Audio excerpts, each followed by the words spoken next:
All right, so this is a fun one. This is something that we've been talking about a lot over the years. This is something that we talked about in one of our Beer Bracket Sessions episodes with Dara Curran, where we're talking about our favorite times to have a beer. If you're a beer explorer, if you're a beer enthusiast, then you know there are specific times, specific moments, specific situations where that beer just tastes ever more sweet. That delicious nectar of the gods just tastes even more satisfying to your palate. It just hits differently. It scratches that itch better than any other time. So what we're going to be doing is counting down our top 3 times to have a beer. Dude, I'll let you start. What's your number 3? I had to think about like this answer quite a bit. Do some beer meditation because it was tough. It was tough to pick, right? Like, oh, dude, all the beer meditation. It was tough, but it's an elusive beer moment. It's a very elusive beer moment. But I think I managed to capture it with this expression, and I'm going to call it, what is it? A surprise beer. And let me explain. Oh. Let me explain. Or to more than a surprise, we could call it the unexpected beer. The unexpected. This is a good one. Okay, you've hit it out of the park with your first answer here. This is a perfect answer. Because it's elusive. But it's a very very particular. And let me explain. Like, and you're not thinking about that at all. But all of a sudden, like, you are in a situation because of a friend or an event or someone, and somebody presents you. With a surprise beer, an unexpected beer. And it's not only a surprise beer, but it's a beer that you love and you enjoy and that you didn't even know you were craving. And the moment you see it, and you know, this beer archangel is presenting it to you and telling you, here, have a beer, friend, and just enjoy and relax. That moment to me is magical. I think we should just end the episode here. You nailed it. I think that is the only answer, I think. That's just amazing. Okay. I'm jealous. I'm jealous you thought of that because, yes, 100%. The surprise beer is just unbelievable. Like when you spontaneously like decide either with coworkers or something, hey, let's go out after work and have a beer. Or you meet up with somebody for lunch. It's like, hey, let's order a beer. It's like, that's spontaneous surprise beer. It just tastes ever so sweet. You're right. So my number 3... I have to go with the terminal beer.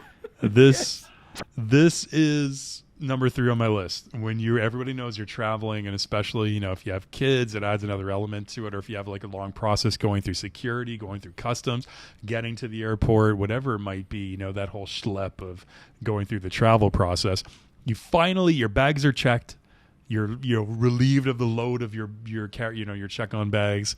You get through security, you took your belt off, took your shoes off, got felt up, the whole thing, right? You get through, and then finally you're in the terminal and it hits you. I'm traveling, I'm going on vacation. You're going wherever you're going. You're about to get on a plane. All the hard stuff's done. And you see that airport bar, and you got an hour to kill. And you sit down and you order a fresh, frosty pint. And you sit there, and even though it costs you $20, you don't care. You don't care, right? And you sit there and you enjoy and you sip on your airport beer.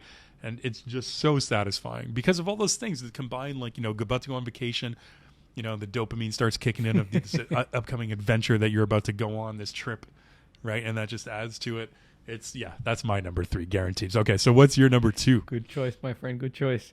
And I'll say good choice because that's actually also my number 2. And I know we've talked about this before. There we go. But it's just like, I know, I'm just going to add a small little variation to what you were saying because everything you said is just absolutely perfect. Described it wonderfully. To me, one little element to add is a terminal beer, but specifically if you are with a beer explorer friend of any sort. Right. Then it almost... We've had some good terminal beers together. Right? Like, to me, that turns into almost like a magical experience because not only you're going on vacation, whatever it might be, even just like for a work trip or whatever it is, but you're there and you have that one moment where you just like, you're done, you have to just relax before you get on the plane. You just sit down, you enjoy it, and you're there with a friend that also enjoys having a beer with you, and you can chit chat, like, and that's just like, to me, is just a small beer brackets pub, like ethereal, that exists somewhere in the terminals around the world.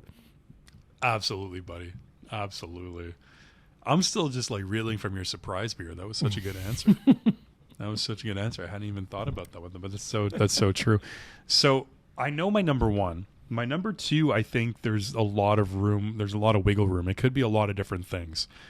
The one that I'm going to settle on is the first, and this is kind of like, this builds off the terminal beer. Okay. And it's the first vacation beer. Ah. So when you travel somewhere, especially you travel to a new city, right? Or maybe you're going to the beach, you're going to a tropical destination, whatever it is. When you arrive, you're checked into the hotel, right? You're in this new place. The excitement kicks in. Maybe you go to a restaurant. Maybe you go to a bar. Maybe you're at the hotel, whatever it might be.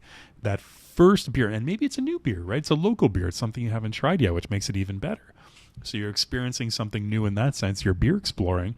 But that first one where you're like, I'm on vacation and I'm going to enjoy this, and I might have a couple of more. And it's just, like the opportunities are endless.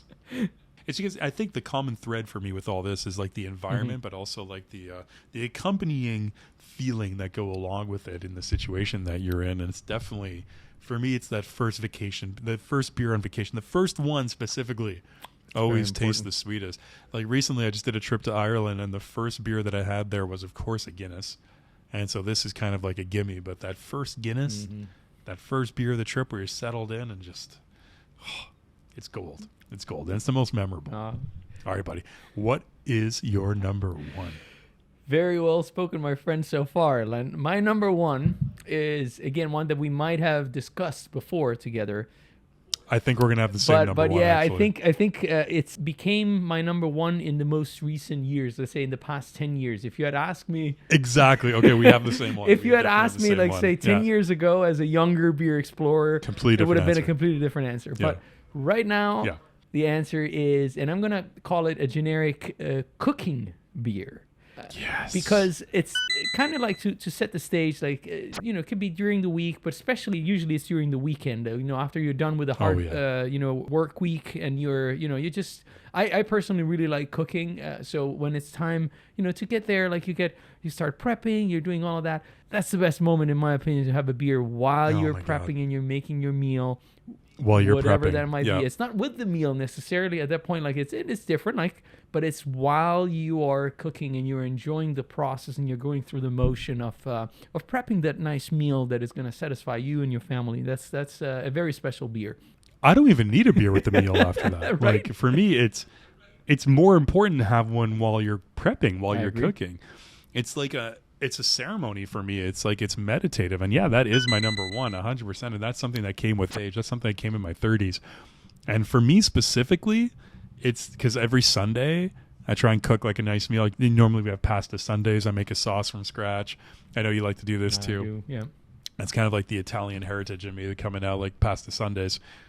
And so when I start making the sauce, like around 2:30, 3 o'clock, start chopping everything up. Let's let the sauce simmer for a couple hours. That's when I crack my cooking beer.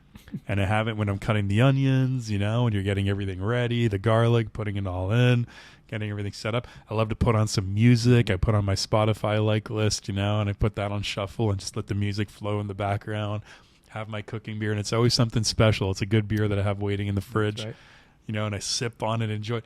And nothing, even more than the terminal beer, even more than the vacation beer, even more than some people might say, the Friday after work beer, even more than the surprise beer for me, that cooking beer is golden. The peak beer explorer experience. I agree. Can I tell you a small little anecdote / legend, personal legend Please here do. on the cooking beer? It's an Alessandro legend. That I think please, you might enjoy and appreciate. So when I was a kid, like a young kid, I used to cook often with my grandpa, my Danish grandfather. And he didn't have like a lot of things that he would cook, but he had like a couple of recipes that he always made.